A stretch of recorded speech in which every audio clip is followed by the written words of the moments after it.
What up? It's the Grandpa MC coming at you with another video. Like, subscribe, share, comment if you like. Alright, man, so this video gonna be about the Pat McAfee show. The episode with Coach K was on it. So the question came, the conversation was about one of the better competitors you've seen or whatever, that same question.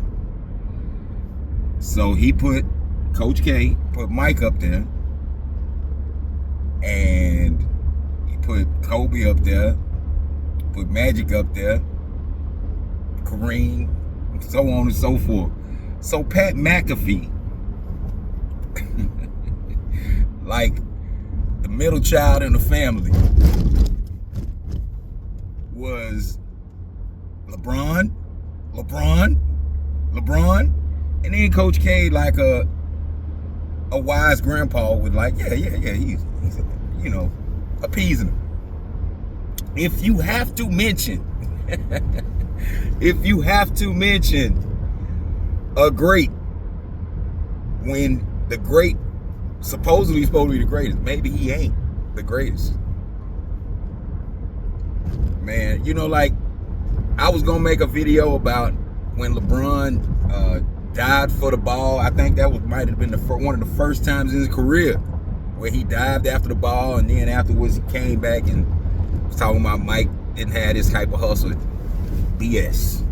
Because Mike busted his chin leaping after a ball in the Madison Square Garden in the last season of his career. So some more hogwash. But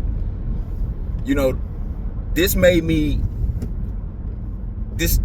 me thinking, because a couple of days before, I told you I'm looking at like older games.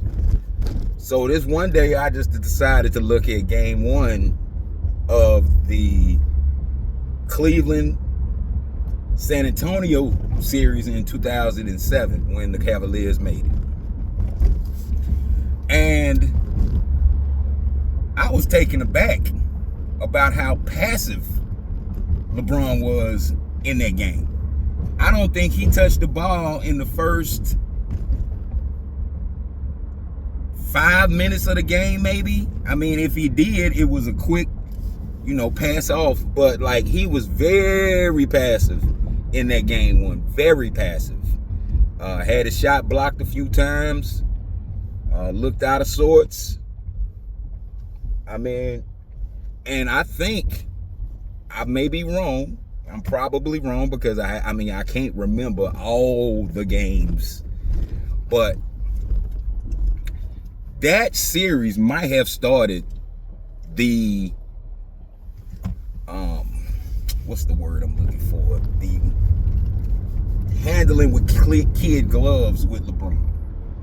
Because I think even the commentators were taken aback about how passive and how weak he looked in that first game. And besides him being passive, he wasn't really, I think he had 17 points, something like that. Ilgauskas was the main offensive option in that game. The main, especially in the first quarter, they went to Ilgauskas almost every time down the court, because LeBron wasn't trying to go for the ball.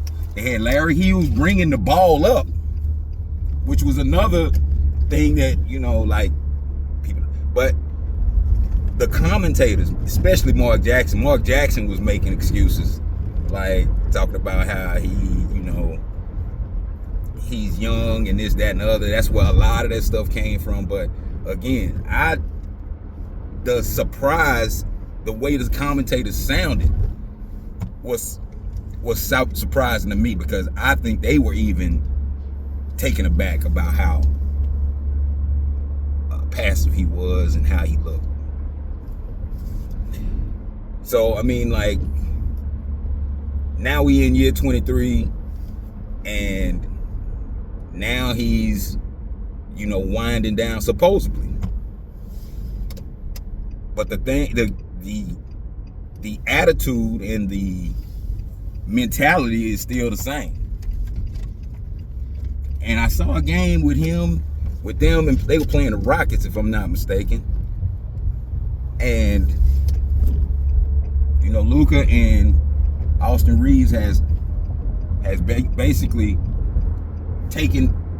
made the league, made the Lakers fans, possibly the team, take notice that, look, we're the main thing on this team. And I think that might have contributed to LeBron diving after the ball. He got a little boo-boo on his leg or something, which is bananas, but it's whatever, man. But yeah, man. I don't know how much more evidence people need for this storyline or whatever to go to the wayside, because there's no way in the world LeBron can be considered as a great competitor, considering all the evidence that's been piled up over the years. Not saying he ain't, because he has to have some kind of competitive spirit, but I think somewhere in between the handling of him and his mentality, it was the bad combination, because he should have been made to earn it, but the NBA went past that a long time ago, so it is what it is. But yeah, man, just another example, another brick in the wall. Grandpa out.